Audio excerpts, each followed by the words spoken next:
Narito na ang Veritas Editorial, ang paninindigan ng Veritas 846 sa mga napapanahong usapin sa bansa. Pakinggan si Reverend Father Anton C.T. Pascual, Pangulo ng Veritas 846, ang radyo ng simbahan. Veritas Editorial. Mga kapanalig, katulad po ng ibang pagdiriwang sa ating bansa, tulad ng Pasko at Bagong Taon, abay basura din ang iniwan ng pagunita ng mga Katoliko sa mahal na araw. Taon-taon na itong napapansin ng environmental group na Eco Waste Coalition. Abay tad-tad ng tambak ng basura hindi lamang ang paligid ng mga dinudumog na simbahan, kundi pati mga daanan patungo nga sa mga ito. Natapos na po ang Semana Santa na namumutik-tik sa basura ang simbahan ng Quiapo sa Kamaynilaan, Divine Mercy Shrine at Our Lady of Lourdes Grotto sa Bulacan, Our Lady of Grace Shrine sa Caloocan. Ang mga nag-aalay lakad paakyat sa Antipolo Cathedral ay nag-iwan din ng sandamakmak na basura sa kanilang dinaanan.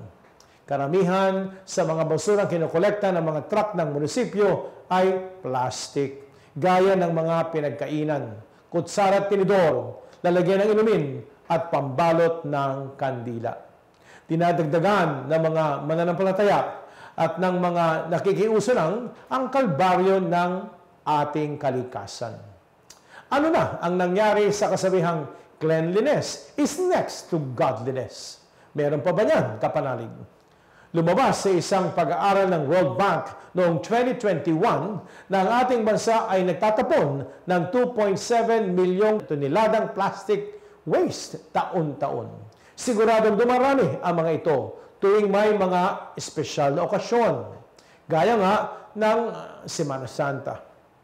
Nasa 20% ng basurang ito, dagdag pa ng report, ang inaagos sa mga kanal, estero, ilog, hanggang sa makarating sa karagatan.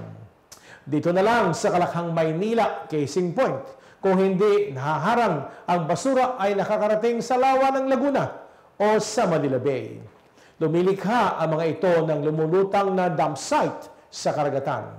Isipin na lang ninyo na ang katas ng mga basurang ito ay humahalo sa tubig sa beach na pinupuntahan o pupuntahan ninyo para ibsan ang napakatinding init ngayong panahong ito, lalo-lalo ng summer.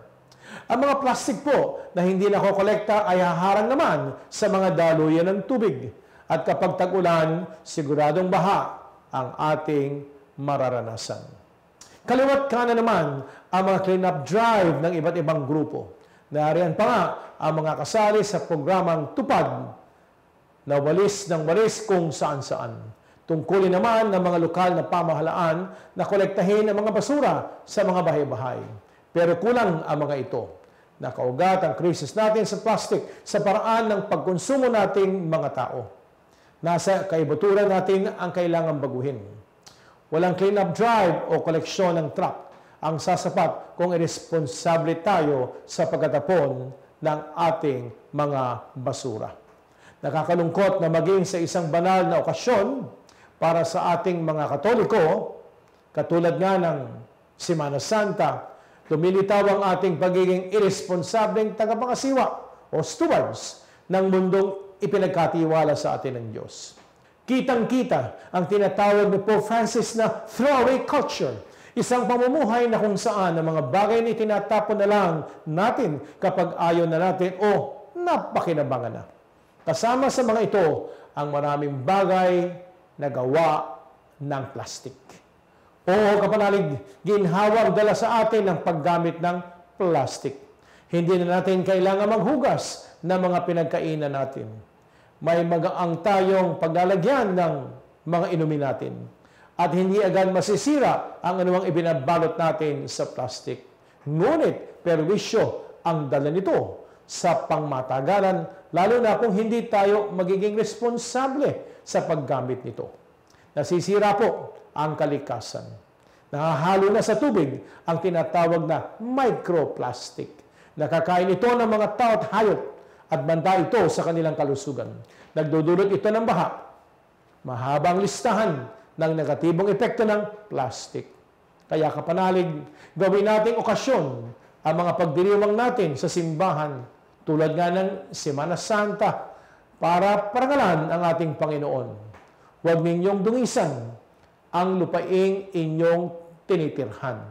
Paalaala sa atin sa mga bilang 35-34. Kapanalig kung hindi natin ito gagawin, peke ang sakripisyong ginagawa natin tuwing mahal na araw. Muli, mula sa Veritas, cleanliness is next to godliness. Magpatotoo po tayo dyan, kapanalig. Sumayin niyo ang katotohanan. Inyong napakinggan ang Veritas Editorial. Ugaliing pakinggan ng Veritas Editorial kasama si Reverend Father Anton C.T. Pascual. Veritas Editorial.